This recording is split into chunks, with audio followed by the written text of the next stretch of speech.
number one feeling that we feel when our life begins to change or we begin to have feedback from our environment that what we're doing inside of us is producing an effect outside of us. The most common emotion that we feel is a love for life, a joy for existence, grateful, a real deep sense of gratitude. Now think about the emotional signature of gratitude. The emotional signature of gratitude means that something has already happened. When you receive something, or when you're given something, or you are in the process of receiving or have received it, you give thanks. So the moment you start feeling this emotion of appreciation and thankfulness, you will automatically say thank you, which means I've just received something. I'm acknowledging that I'm receiving it from you. So most people live their lives waiting for something outside of them to change how they feel inside of them. They're waiting for their new relationship. They're waiting for their new job. They're waiting for their new mystical moment to occur before they feel the emotions. So basically, they're spending the majority of their time waiting and not creating, living in lack, living in emptiness, living in fear, waiting for that external event to take away their emptiness or pain. That's the Newtonian model of reality, of cause and effect. Turns out, though, the moment you're feeling that lack, you tend to try harder and force and control and try to predict or manipulate the outer world because you're doing everything you can because you're experiencing a separation or polarity from what you want. You're waiting for it to happen and not creating. So then, two things. When you combine a clear intention with an elevated emotion, a heart-centered emotion, not the emotions of survival that are anger and hostility and aggression and competition or hatred or envy or jealousy or insecurity or fear or anxiety or pain or suffering or guilt or shame. Those are derived from the hormones of stress. An elevated emotion is a heart-centered emotion. And a heart-centered emotion lacks polarity. This is the center of oneness. This is the center of wholeness. This is the union of opposites. This is our connection, our bridge to the quantum field. This is where we connect. So think about it. When you begin to feel a heart-centered emotion, what you're doing is you're falling in love with your life. So your body is your unconscious mind. It does not know the difference between an experience that creates an emotion and an emotion that you're creating by thought alone. Your body is believing it's living in that future reality in the present moment. Now think about this.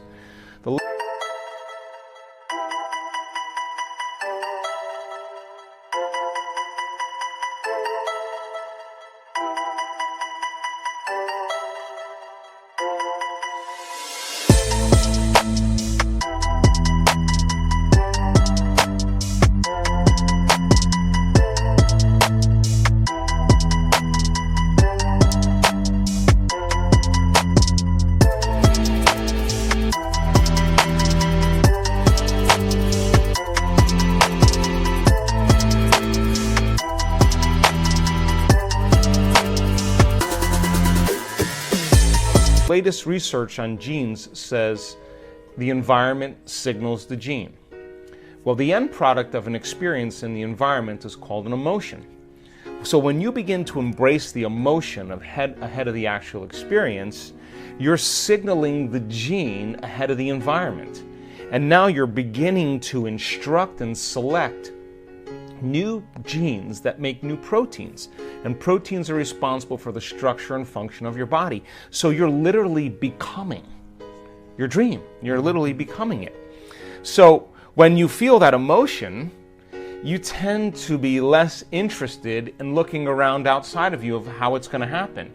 If you're walking around conditioning your body every day to feel that emotion, that you're in love with yourself and you're in love with life and you're worthy to receive and you're open and you're inspired and you're optimistic and you're enthusiastic and you're feeling that emotion, you feel like your future has already happened. So you're less likely to feel lack or separation. Now think about this. Point number 2. Once energy makes it to this center and you feel gratitude, that center begins to produce a measurable magnetic field. That's a frequency, that's energy, and all frequency carries information. So now you can lay the thought of your new relationship on that frequency, and now you're broadcasting a whole new electromagnetic signature into the field. So then the longer you're conscious of that energy, the more you're calling your future to you. When this center is opened up, you're connected to the quantum field. So now you don't have to go anywhere to get it, to try to force it or control it or predict it. In fact, you're the magnet. You're collapsing time and space, and the event is being drawn to you, and it comes in synchronicities and serendipities and coincidences, opportunities. Now, the antithesis is also true. The moment you feel angry because you're in traffic, the moment you judge your coworker because all of a sudden they push an emotional button, the moment you feel sorry for yourself, victimized or self-pity, you're now emitting a different energy. In fact, you're back to the energy of your past, and you just disconnected from your future. So then people's dreams stay at arm's length from them. So people ask me all the time, well, how come my new relationship hasn't happened? And I tell them the same thing. Take out a piece of paper and write down everything you want in a new relationship, and then become that person. Because the question fundamentally is, would you go out with you? So if the answer is you're starting to love yourself so much that you no longer need another person, or you're no longer in lack, then you magnetize an equal. It just happens as a side effect. And it doesn't happen in ways that you can predict. It happens in different ways. So, the emotions of gratitude, appreciation, thankfulness, a love for life, a joy for existence, worthy to receive, inspired and enthusiastic to be alive, looking forward and in excitement and anticipation to the unknown, staying in that energy without analyzing. That's the energy that allows the unknown to begin to occur. So what you're doing is you're teaching your body emotionally what that future feels like. And when you're in a state of gratitude, you're in the perfect state to receive the fruits of your efforts. One of the things that I've learned in the last 5 years is that so much of our programming, so much of our unconscious mind is rooted in the body. And people store traumas, shocks, crisis, past experiences that are strong emotional charges. They store those in the body because every time we remember the experience, we're producing the same chemistry in the brain and body as if it's happening. So the body actually becomes conditioned into the past. And so the body in its resistance is clinging to the known and the familiar, even though we want our future to begin to change. So if you understand then that you can't think greater than how you feel when you're addicted to certain emotions, or when you've been thinking and feeling in the same cycles and feeling and thinking that you condition your body to become the mind of that emotion, then when feelings become the means of thinking, then for the most part people are thinking in the past.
The body is struggling because it's clinging to the known, because it doesn't trust the unknown.